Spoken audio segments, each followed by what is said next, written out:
The Nexus station floated in the dark space around the galaxy's center like a giant metal flower. Its silver walls stretched for miles in every direction. Thousands of ships from 12 different worlds circled the station. Today would make history. The Outer Rim War had lasted 3 terrible years.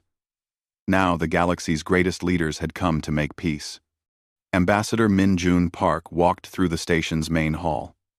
His black suit looked simple next to the bright robes and armor of the other delegates. The human delegation was small. Only 12 people represented all of humanity. The other species brought hundreds of advisors and guards.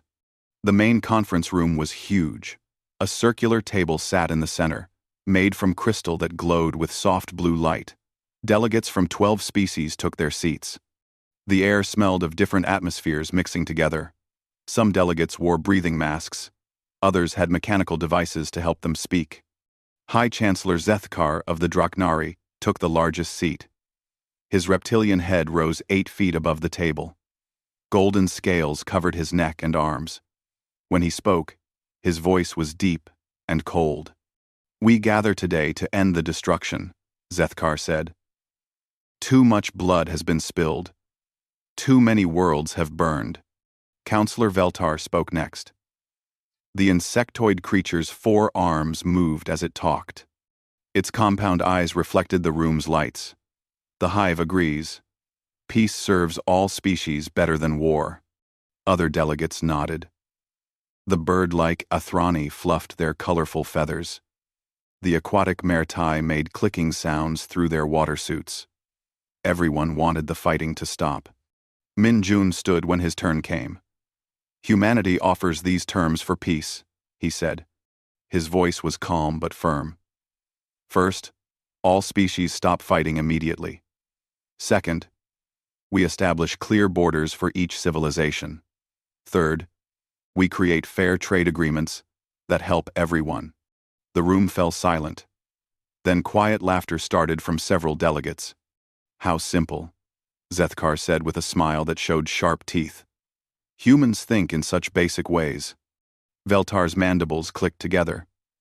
The young species sees only the surface of complex problems. Min-Jun felt heat rise in his chest, but he kept his face neutral. "These terms have worked for human conflicts. They can work here too." But humans are so new to the galaxy," said Minister Kelnoth of the Mertai. Water bubbled in his suit as he talked. "You have been in space for only 300 years. We have built civilizations for thousands of years." The Athrani delegate spread her wings. "Perhaps humans need guidance from older, wiser species." Admiral Sarah Chen sat behind Min-Jun. Her hand moved to rest on her sidearm, but she did not draw it. She had fought in the war. She knew how dangerous these aliens could be in battle, but she also knew they thought humans were weak. "We propose a different solution," Zethkar said. He stood to his full height. "Humans will become a protected client species. The Galactic Council will guide human development. We will teach you proper civilization." 8. "The Hive supports this plan," Veltar said. "Humans need evolutionary guidance to reach their full potential." Min-Jun's jaw tightened. "Humanity did not come here to surrender our freedom." "Freedom?" Zethkar laughed.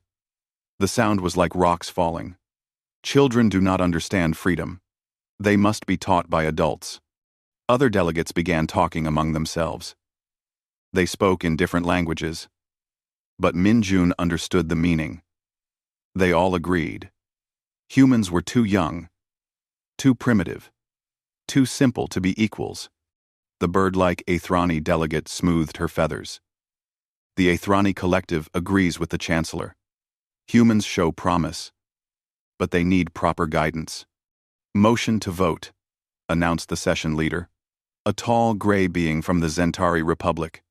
Min-Jun watched as every non-human delegate raised their hands or tentacles or wings. The vote was unanimous. Humanity would be placed under benevolent supervision of the Galactic Council. "The matter is settled," Zethkar said with satisfaction. "Humans will be protected and guided by their betters." Min-Jun stood slowly. The room became quiet. Every eye and sensor and compound lens focused on him. Admiral Chen tensed in her seat. "Ambassador Park," the session leader said, "do you accept the Council's generous offer?" Minjun looked around the room. He saw the smug expressions on alien faces. He saw creatures who thought humans were pets to be trained. He saw beings who had never bothered to learn what humans could really do. "No," Minjun said quietly. "Excuse me?" Zethkar leaned forward. "Humanity withdraws from these negotiations," Minjun said louder. His voice carried across the great room. "We came here seeking peace between equals. You offer us slavery with pretty words." Laughter erupted from several delegates. Veltar's mandibles clicked rapidly. "The humans are having a tantrum, like young children." Minjun gathered his papers calmly. Admiral Chen and the other human delegates stood with him. "You mistake our desire for peace as weakness," Minjun said as he walked toward the door. "That ends today." More laughter followed them as they left. Zethkar called after them, "When you are ready to be reasonable, the council will be waiting." Minjun paused at the door. He turned back one last time. "You will be the ones waiting," he said, "and you will remember this day as your greatest mistake." The doors closed behind the human delegation. The alien leaders continued laughing and talking. They had no idea what they had just done. They thought they had solved a problem.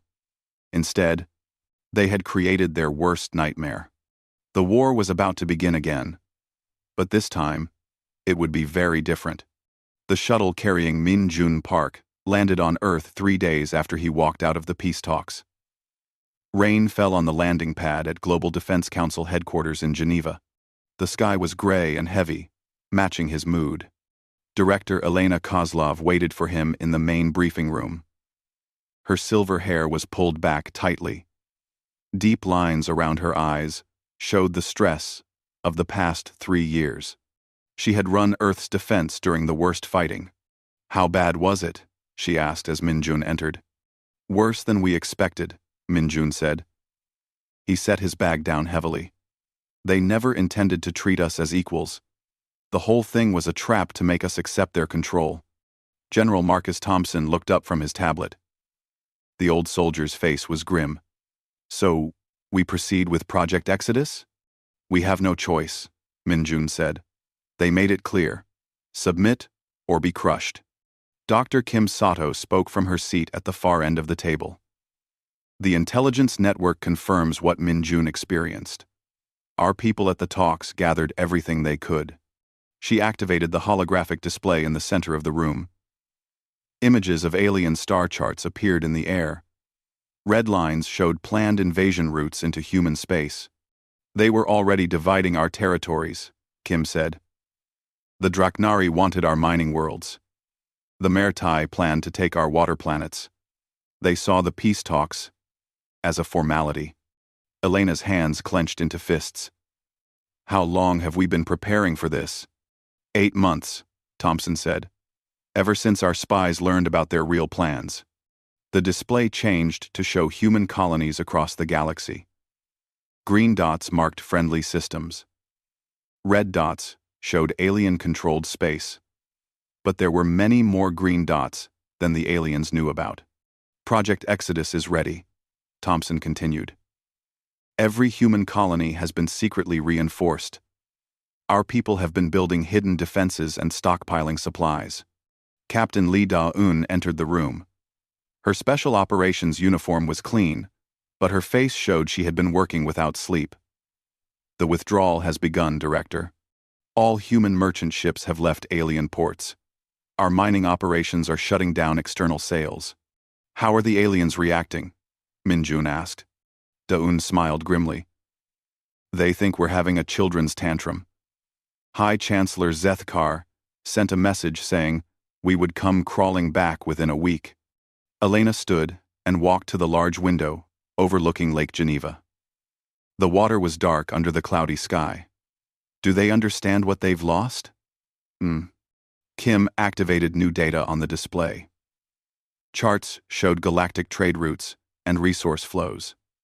60% of rare minerals came from human-controlled worlds. 40% of food production came from human colonies. They will understand soon, Kim said. The first supply shortages should begin in 2 weeks. What about our allies? Min-jun asked. Thompson pulled up another display. It showed dozens of smaller species across the galaxy. The minor powers are with us. They were also ignored by the Council. The Krill, the Zenthi, the Free Traders Alliance. They've been secretly preparing too. Elena turned back to the group. And our technological advantages? Hidden for 3 years, Thompson said proudly. We let them think our weapons were primitive. Our real fleet has been building in secret. The display showed sleek human warships, unlike anything the aliens had seen. Advanced shields, quantum weapons, stealth technology. Humanity had been busy, while the aliens thought they were weak. The first test will come soon, Daun said. Alien fleets are already moving toward our outer colonies. They expect easy victories. Daun? Min-jun felt tired. He had tried to make peace. He had wanted to avoid more war. But the aliens had made their choice. Send the signal, Elena said. Begin Phase 2 of Exodus. Across the galaxy, human colonies received the coded message. Trade ships docked at alien ports powered up their engines and left without explanation. Mining operations shut down overnight. Human-run farms stopped sending food to alien worlds. On the water world of Aquanis, Mertai officials watched in confusion as human cargo ships departed. The ships carried tons of processed algae that fed billions of Mertai citizens. Where are they going? Asked the port administrator. No one answered. The humans were simply gone. On the industrial world of Metalos, Dragnari factories ground to a halt as shipments of rare earth elements stopped arriving. The human mining crews had vanished in the night, leaving behind empty facilities. The Galactic Council called an emergency session 1 week after the failed peace talks. Zethkar stood before his fellow leaders, with growing concern. The humans have stopped all trade, he announced. Our worlds are beginning to feel supply shortages. Veltar's compound eyes glittered. The children are having their tantrum. They will return when they get hungry. What if they don't? Asked the Ithrani delegate. She had been studying the economic reports. Our worlds depend on human resources more than we realized. Impossible, Zethkar said. Humans are primitive. They cannot survive without our protection and trade. But deep inside, he was beginning to worry. 3 days ago, a Draknari patrol had found one of their outposts on the rim destroyed. The attackers had used weapons the Draknari had never seen before. Back on Earth, Elena Kozlov watched reports from across the galaxy. Human stealth ships were moving into position around major alien systems. The real fleet was finally revealing itself. Phase 3 begins tomorrow, she told her staff. It's time to show them what humans can really do. Min-jun looked out at the rain still falling on Lake Geneva. He had tried diplomacy. He had offered friendship and cooperation. The aliens had chosen to see humans as children, to be controlled. Now they would learn what happened when you made that mistake with humanity.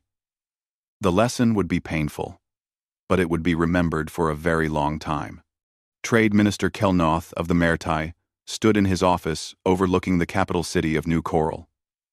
3 weeks had passed since the humans walked away from peace talks. The crystal towers that once glowed with prosperity now flickered with uncertainty. Minister, his aide said, entering with urgent reports. Food riots have begun in the outer districts. The algae farms are producing only 30% of normal output, without human processing equipment. Kelnoth's water suit bubbled with his heavy breathing. What about the emergency reserves? Gone in the first week, sir. We never realized how much we depended on human food technology. Similar scenes played out across the galaxy. On Draknari Prime, High Chancellor Zethkar stared at industrial reports. Factory production had dropped 70%. The rare minerals that powered their civilization had simply stopped flowing from human worlds. "Send a fleet to the human mining colonies," he ordered his military commander. "Take what we need by force." "Sir, shouldn't we try negotiation first?" Zethkar's golden scales darkened with anger. "We tried to be generous with the humans. They chose to be stubborn children. Now they will learn the price of defying their betters." The first alien fleet reached the human mining world of Kepler 442b, expecting to find a defenseless colony. Commander Thakvor led 12 Dragnari warships toward the planet. His sensors showed a small human settlement and basic mining facilities. "This will be easy," he told his crew. "Humans are too primitive to mount real resistance." But as his ships approached the planet, something strange happened. Space around them began to shimmer and bend. Massive structures suddenly appeared, where empty space had been moments before. "What is that?" Thakvor demanded. His sensor operator's voice shook. "Sir, I'm reading 12 defense platforms. Each one is larger than our flagship. They just appeared. Impossible. Our sensors would have detected them. They're using some kind of stealth technology we've never seen before." The defense platforms opened fire.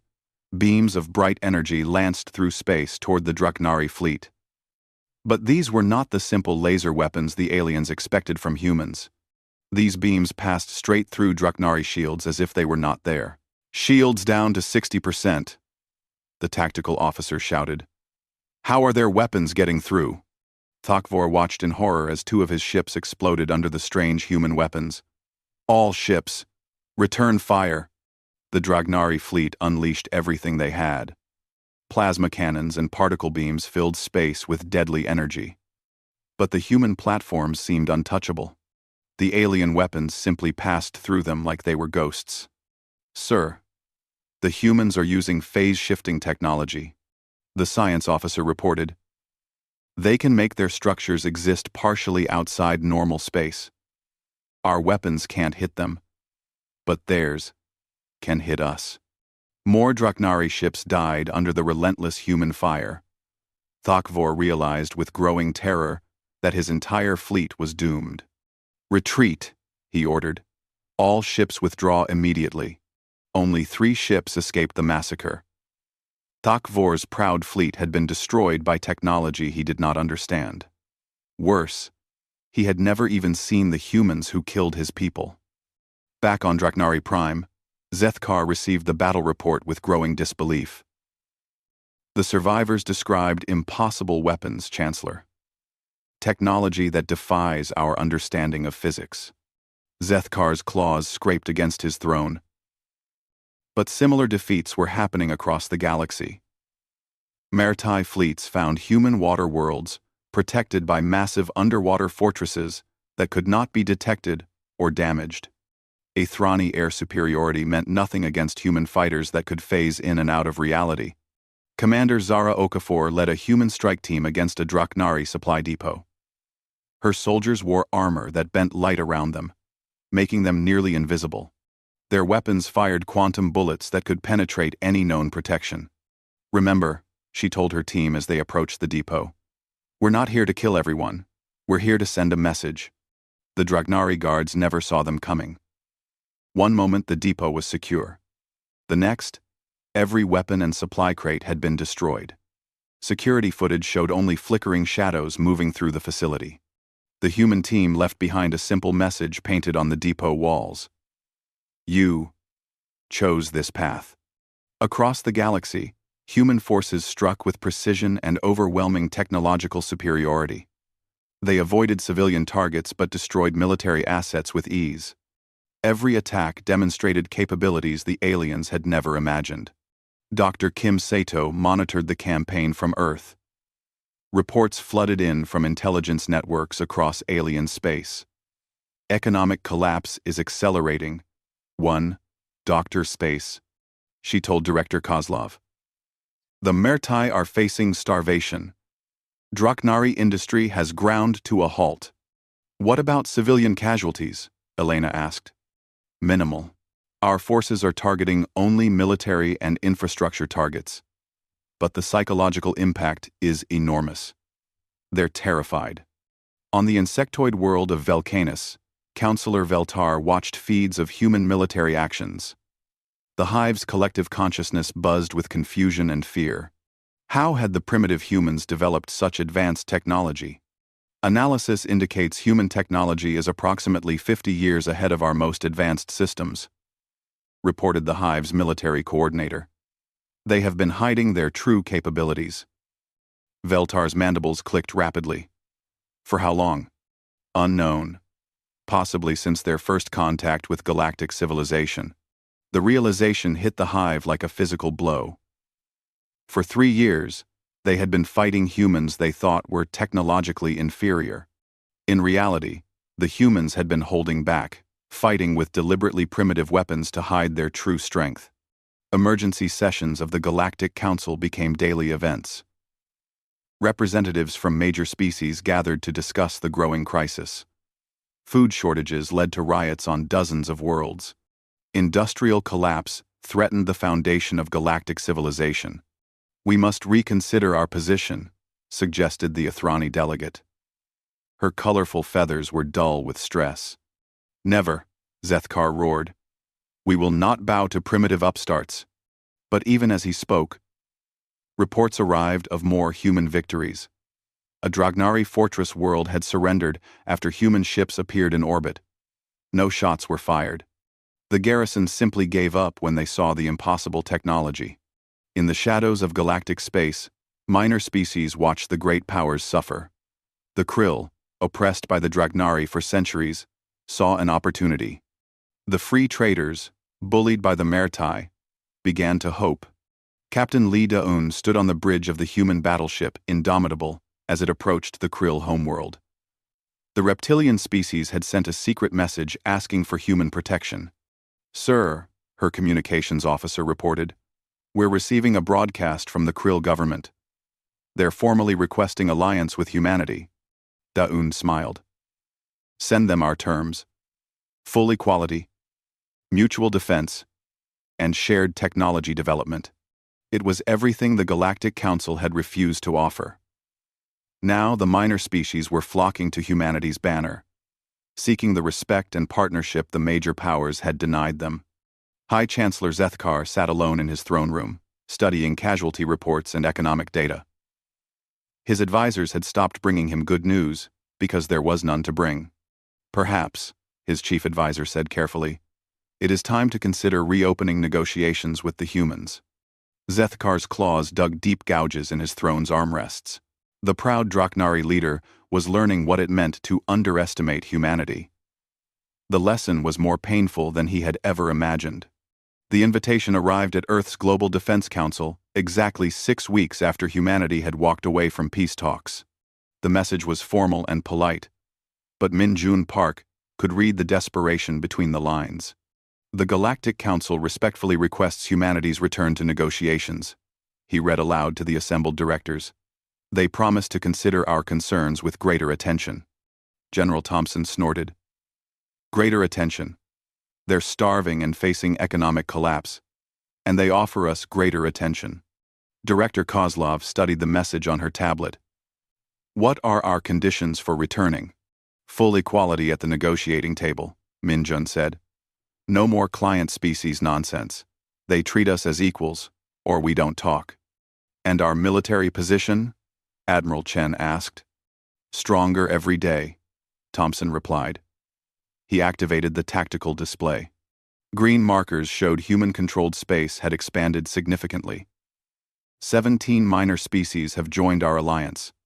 The Krill Rebellion has freed 12 systems from Dragnari control. The journey back to Nexus Station felt very different this time.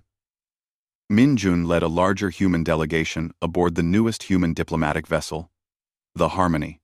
The ship's sleek design and advanced technology made it clear that humanity was no longer hiding its capabilities. As they approached the station, Admiral Chen pointed out the changes.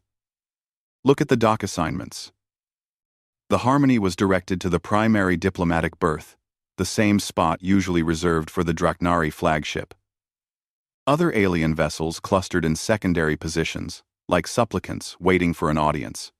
The Nexus station itself showed signs of the crisis. Fewer ships surrounded it.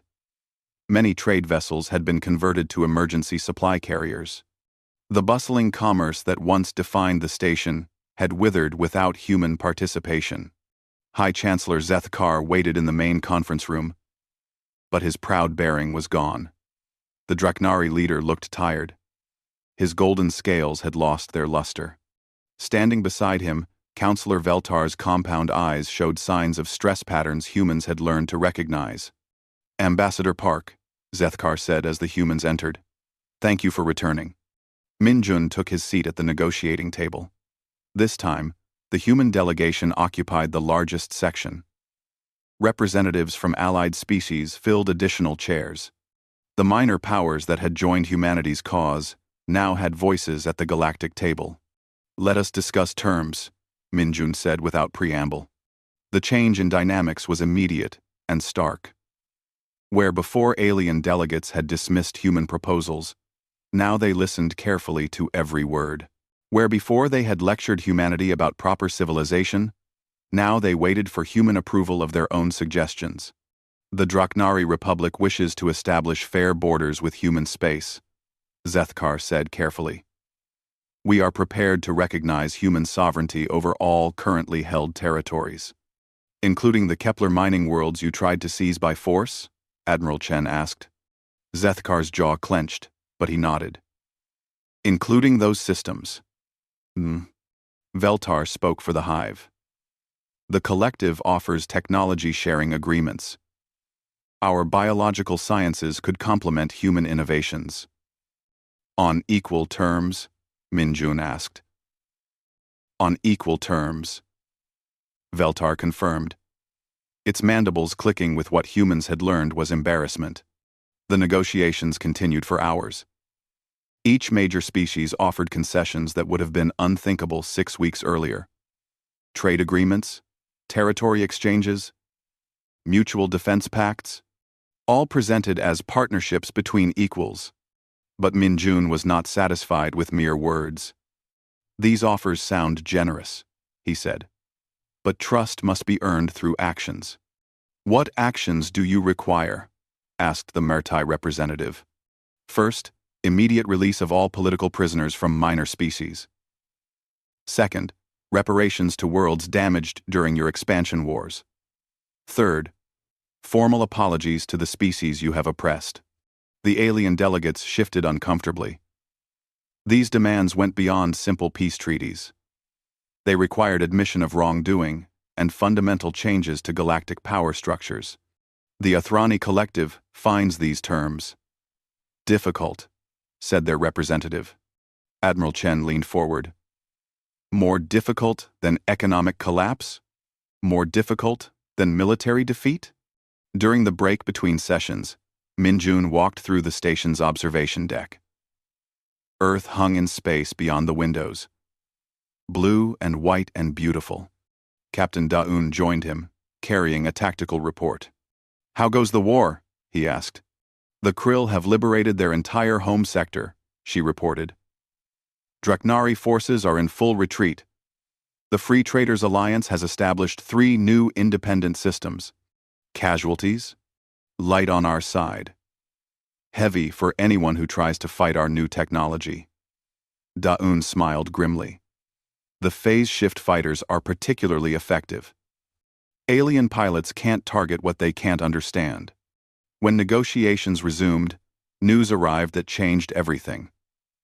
A young Krill officer entered the chamber and approached the human delegation. The reptilian being's scales were bright with excitement. Captain Daun, the officer said, we have successfully liberated the Takre system. The slave camps have been destroyed. 50,000 Krill civilians have been freed. The chamber fell silent. For centuries, the Takre system had been a source of forced labor for the Draknari Empire. Everyone knew about the camps, but no one had been powerful enough to challenge them. Zethkar's face darkened with rage and humiliation. You had no right to interfere in Draknari internal affairs. We had every right. Minjun said calmly. Our alliance with the Krill includes mutual defense. When your forces attacked their relief ships, you made it our affair. This is an act of war, Admiral Chen spoke quietly. Chancellor, you have been at war with us for 6 weeks. You just haven't been winning. The truth hit the chamber like a physical blow. The great powers had been so focused on their economic problems they had missed the larger picture. Humanity was not just withholding trade. They were actively dismantling the old galactic order. How many systems? Veltar asked quietly. How many what? Minjun replied. How many systems have joined your alliance? Minjun consulted his tablet. 43 as of this morning. The number grows daily. The alien delegates stared at him in shock. In 6 weeks, humanity had built an alliance network that rivaled the major powers. Species that had been ignored or oppressed for centuries were flocking to the human banner. What do you want? Zethkar asked, his voice barely above a whisper. What we wanted 6 weeks ago, Minjun said. Peace between equals. Fair treatment for all species. An end to the strong, crushing the weak. And if we refuse? Minjun stood slowly. The human delegation rose with him. Then, this war continues, until you have nothing left to refuse with. The aliens watched them prepare to leave again. But this time, there was no laughter. No dismissive comments about human primitives having tantrums. They had learned what happened when you underestimated humanity. Wait, Zethkar said finally. Minjun paused at the door. When he turned back, his expression was grave but not unkind. Full equality for all species in a new galactic congress. Reparations for past injustices. Technology sharing to lift up oppressed worlds.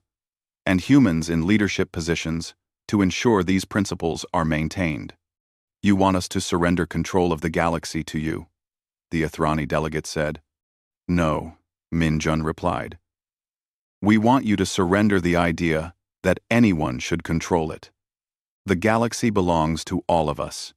As the human delegation left, the alien leaders sat in stunned silence. The primitive species they had tried to make into pets was offering to lead them into a new age. The choice was theirs: accept partnership or face continued defeat. High Chancellor Zethkar looked around at his fellow leaders. Pride warred with necessity in his ancient eyes. The old order was dying. The question now was whether they would help build something better or be swept aside by it. 6 months had passed since the aliens learned what it meant to underestimate humanity. The new Galactic Congress building rose from the surface of Nexus Station like a symbol of hope. Its circular design gave every species an equal voice. No throne dominated the chamber. No single power ruled from above. Ambassador Minjun Park stood before the great window in his office, watching ships from dozens of species dock at the station. Krill vessels carried freed slaves to new homes. Free trader ships brought supplies to recovering worlds. Even former enemy vessels arrived under flags of truce. The morning reports, Secretary General, his aide said, entering with a data pad. Minjun smiled at the title. The Galactic Congress had elected him to lead their new government, not through force or tradition, but through honest voting by representatives of 47 species. How are the reconstruction efforts? He asked. Ahead of schedule on most worlds. The Draknari have completed slave camp demolitions in the Outer Rim. The Mertai are sharing water purification technology with desert worlds. The Athrani have opened their libraries to all species. Minjun nodded with satisfaction. The former enemy powers were working hard to make up for past mistakes. Not because humans forced them, but because they had learned that cooperation brought better results than domination. A soft chime announced a visitor. High Chancellor Zethkar entered, but he no longer held his old title. The Draknari people had elected him as their representative to Congress. The proud warrior had become a dedicated public servant. Secretary General, Zethkar said with respect. I bring the quarterly report from the Draknari Republic. Please, sit, Minjun said. We are colleagues now. Zethkar took the offered chair. His golden scales had regained their luster over the past months. Industrial production has reached 90% of pre-war levels. The economic integration with minor species proceeds smoothly. Any problems with the transition? Some older Draknari struggle with treating former client species as equals. But the younger generation adapts well. They see the benefits of true partnership. It was a common story across the galaxy. The old guard resisted change, while youth embraced the new order. Humans had established exchange programs and cultural centers to speed the process. Director Elena Kozlov arrived for their scheduled meeting. She had become the Congress's defense coordinator, overseeing the transition from wartime military to peacetime cooperation. The integration of minor species defense forces continues successfully, she reported. Krill tactical expertise combined with human technology has produced remarkable results. What about former enemy fleets? Minjun asked. The Draknari are enthusiastic about joint training exercises. The Mertai underwater tactics have taught us much about three-dimensional naval combat. Even the Ethrani air superiority doctrine has valuable applications. Zethkar shifted in his chair. May I speak freely about a personal matter? Of course. I owe you an apology, the former chancellor said quietly. 6 months ago, I believed Draknari supremacy was natural and right. I thought humans were children playing at civilization. Minjun waited patiently for him to continue. You could have destroyed us completely. Zethkar continued. Your technology was so advanced, your tactics so superior. But instead of crushing us, you lifted us up. You showed us a better way. We learned from our own history, Minjun replied. Conquered peoples rarely become loyal partners, but equals who choose cooperation freely become friends. Elena activated her holographic display, showing the current state of galactic civilization. Green zones marked stable, prosperous regions. Yellow zones indicated areas still recovering from past conflicts.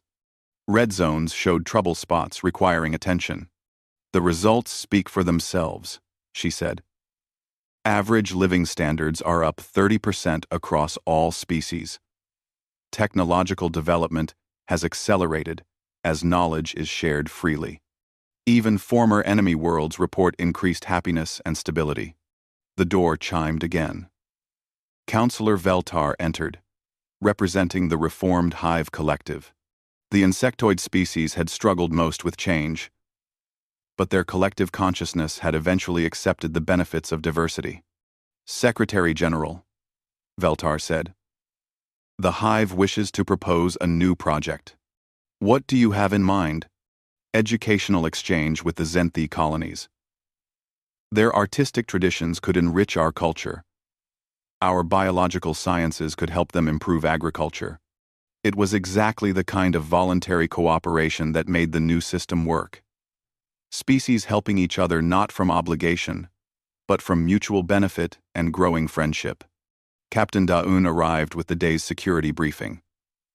Her role had evolved from military commander to peacekeeper, helping resolve disputes before they became conflicts. 3 minor incidents this week, she reported. Border disputes between mining claims, trade disagreements, and 1 cultural misunderstanding, all resolved through mediation. No military interventions needed? Elena asked. None. The species involved requested Congress arbitration and accepted our decisions. It was a remarkable change from the galaxy of 6 months ago, where disputes were settled by force and the strong simply took what they wanted from the weak. Minjun's communication system chimed with an incoming message. The screen showed a young Krill female, her scales bright with health and hope. Secretary General Park, she said, I wanted to thank you personally. 6 months ago, I was a slave in the Takre mining camps. Today, I am a student at the new Galactic University. I will become an engineer and help build a better future. The message ended, but its impact filled the room. It represented thousands of similar stories across the galaxy. Lives saved, hopes restored, dreams made possible. The afternoon session begins in 1 hour, Minjun's aide announced. Today's agenda includes the proposal for shared exploration of the Andromeda approach routes. The vote should pass easily, Zethkar said. Even conservative factions support expanding our knowledge base. As the others prepared to leave for the session, Minjun remained at his window. The view showed a galaxy transformed. Ships that once carried weapons of war now carried goods for trade. Species that once viewed each other as enemies now worked side by side on joint projects. Veltar paused at the door. Secretary General, may the Hive ask a question? Always.